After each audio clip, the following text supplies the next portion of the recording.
Hello and welcome to this Business New Zealand update. I'm Grant Walker. I'm joined by Business New Zealand CEO Kirk Hope. Well, Kirk, plenty to talk about. The Prime Minister's plan for Auckland to get out whatever level it is, whenever it is. But the problem with that plan is that there's no dates on it. Yeah, and I think that's really difficult for businesses who are trying to plan for when they might come out of this. The government are going to review it week on week. I'm not sure that there's enough, and the Prime Minister's come in for some criticism around what's been described as a roadmap to nowhere. So I think they are going to need to be a bit clearer about that. I wonder if the work that's been done on vaccination passports and a replacement for the alert level system may provide a clearer pathway. They just haven't talked about too much about that stuff yet. All right, well, let's move on to, well, in fact, before we go there are a couple of interesting stats that have come out. I read today of a 13% rise in company loan defaults. And yesterday, a report saying a third of retailers are unsure their business is even going to survive into the next 12 months. They must be worrying stats. Yeah, I think they really build on what was already happening in the last quarter, where company default rates were up 11% and company closures were up the equivalent. So those things should be front of mind for the government and should be of concern. I mean, I think one of the weakest points, and there were a range of weak points in the Prime Minister's press conference on Monday, was that they didn't announce any further support for business. In fact, I don't think business as a word appeared anywhere in that speech on Monday, which is really worrying. All right, let's get on to this vaccine certificate or passport or whatever you want to call it that the government announced. And it sort of appears, and correct me if I'm wrong, that it's all coming in November. So, well, that's just a few weeks away. Who's going to police it?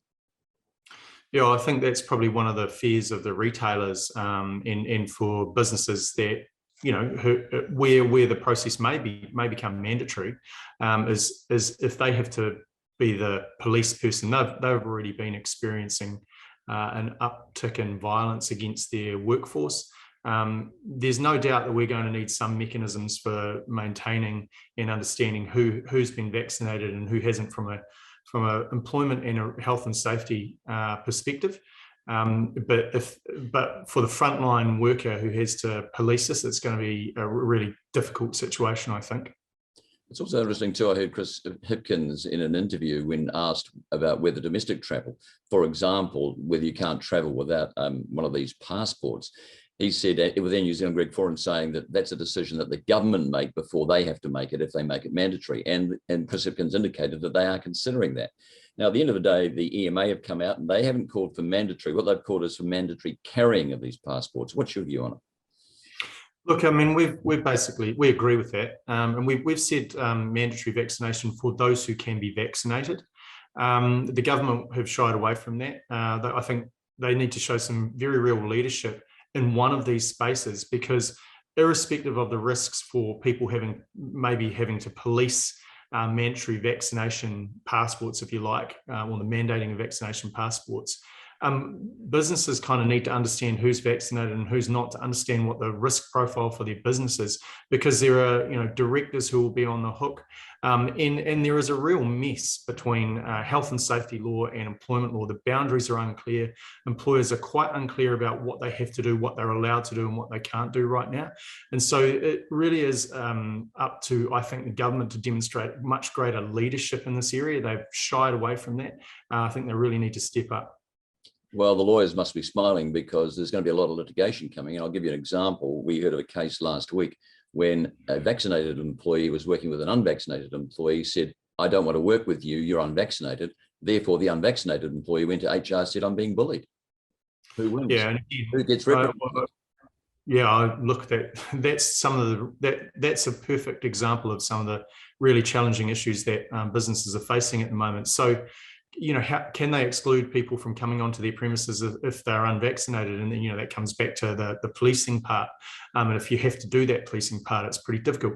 If there isn't, a strong mandate from the government to say to people, you will, if you're not vaccinated, there will be limits to some of the things that you're able to do as a further way to promote vaccination if they're not going to mandate it, and alongside mandatory vaccination passports. I mean, those are some of the things that the government could do to help clear up the boundary for employees, people coming onto premises. Is it likely, though, that they won't mandate? They'll just say virtually you'll have no life if you don't choose to get vaccinated. Yeah, well, but that will mean that in some way, shape, or form they'll be restricting something through mandating something else.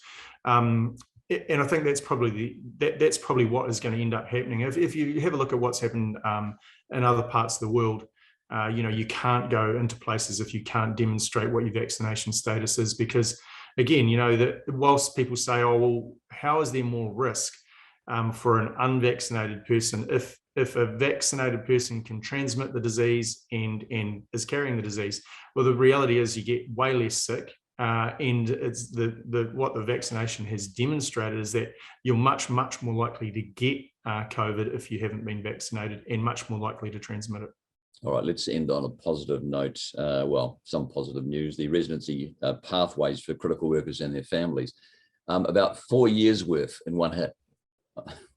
Yeah, well, look, you sort of have to really give credit to the minister for getting that through cabinet.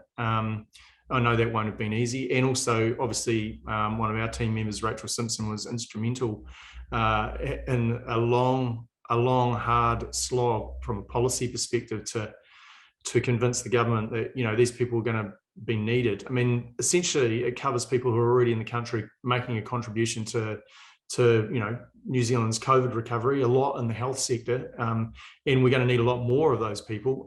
So losing the ones that we had was going to be disastrous. So look, I think it was a smart step by the government, and well done to Rachel for all her hard work. And I think, probably a good outcome. All right, Kirk, well, there'll be a lot to talk about between now and Christmas. We'll talk again soon. Thank you. Thanks, Grant.